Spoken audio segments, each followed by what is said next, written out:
जीवन में सफल कौन नहीं होना चाहता। पद में, प्रतिष्ठा में आकाश जैसी ऊंचाई किसे नहीं चाहिए। स्थिरता में भूमि जैसी दृढ़ता किसे नहीं चाहिए। सभी को चाहिए, परंतु सफलता का पुष्प अपने साथ अहंकार का कांटा भी लाता है। सफलता आपको आनंद देती है, उपलब्धि आपको गर्व देती है, और फिर यही आनंद धीरे धीरे अहंकार में परिवर्तित हो जाता है, फिर अतिक्रमण में और अंततः अन्याय में।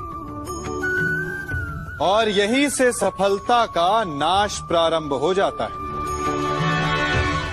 यदि आप चाहते हैं कि आपकी सफलता लोगों की दृष्टि में सम्मान बनकर रहे, लोगों के मन में शूल बनकर नहीं, तो ये आप वृक्ष से सीखिए। फलों से लदने के पश्चात वो झुक जाता है, उसी प्रकार सफलता मिलने पर विनम्रता अधिक आवश्यक है। और जीवन में अधिक सफलता पाने के लिए या पाने पर और अधिक विनम्र हो जाना चाहिए। संसार का सबसे बड़ा पाप क्या है? असत्य बोलना, हत्या कर देना, चोरी करना या किसी का अपमान करना। संसार का सबसे बड़ा पाप है किसी निर्बल को सताना, और संसार का सबसे बड़ा दंड भी उस निर्बल के मुख से निकली हाय है। आप देख रहे हैं मैं क्या कर रहा हूं? मैं लौह पिघला रहा हूं, और ये लौह पिघलता है इस चमड़ी की बनी धोनकी से निकली हवा से। तनिक सोचिए, एक मृत पशु की खाल से बनी धोनकी इतने कठोर लोहे को भस्म कर सकती। ठीक उसी प्रकार आप चाहे जितने भी शक्तिशाली क्यों ना हो, यदि आपने किसी निर्दोष, किसी निर्बल को सताया, तो उसके मन से निकली हाय और उसका श्राप आपके जीवन को भस्म कर सकता है। स्वीकारण, सत्य का स्वीकारण मनुष्य के लिए बहुत ही महत्वपूर्ण है। जब तक मनुष्य सत्य को स्वीकार नहीं करता, उसे असत्य से लड़ने की शक्ति प्राप्त नहीं होती। जब आप भोजन करते हैं तो क्या होता है?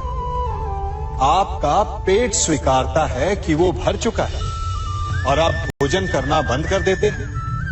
जब आपको निद्रा आती है तो क्या होता है?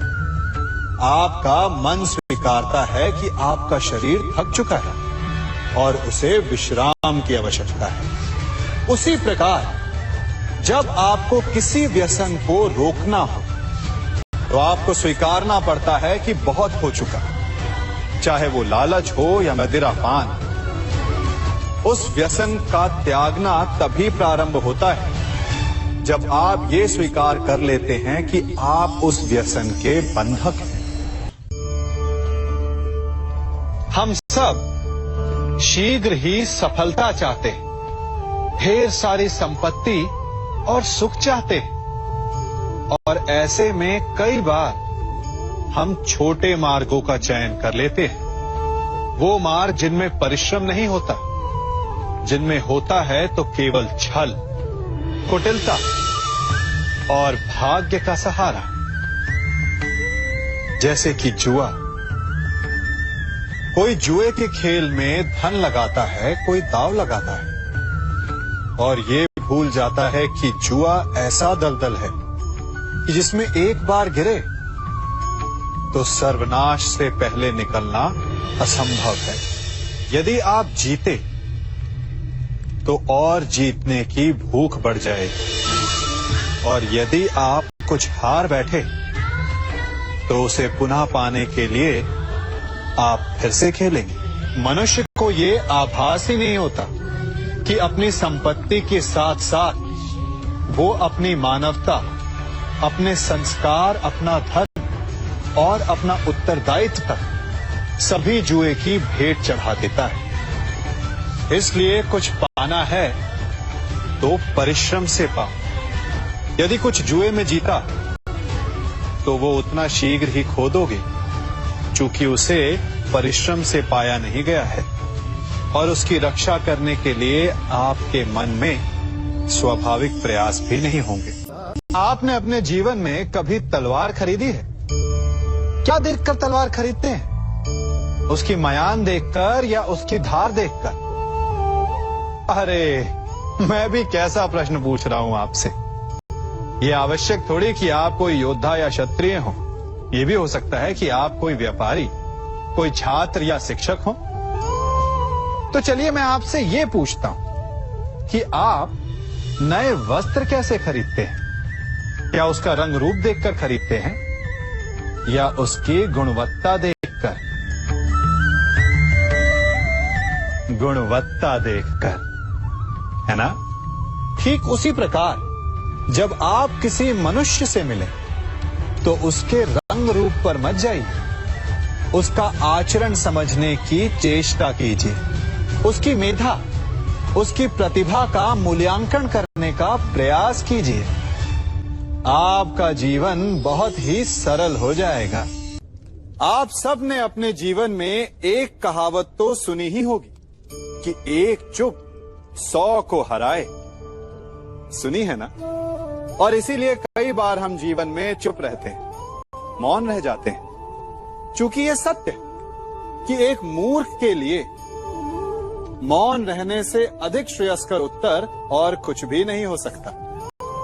परंतु क्या जीवन में सदैव मौन रहना, सदैव चुप रहना क्या उचित होता है?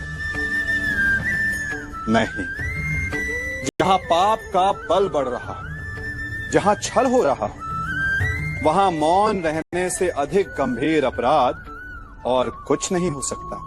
मौन रहकर कदाचित आप समस्या से बच जाएं, परंतु आप संसार को समस्याओं में उलझा देते हैं। इतिहास साक्षी है कि पापियों के उद्दंडता ने संसार को इतनी हानि नहीं पहुंचाई जितना कि सज्जनों के मौन ने पहुंचाई। यदि कोई मूर्ख बोल रहा है तो मौन रहना उचित है, परंतु यदि कहीं अपराध हो रहा, छल हो रहा है तो उठिए और विरोध कीजिए, क्योंकि आप भले ही न से, परंतु आपकी आने वाली पीढ़ी इस पाप के दंड को अवश्य सहेगी।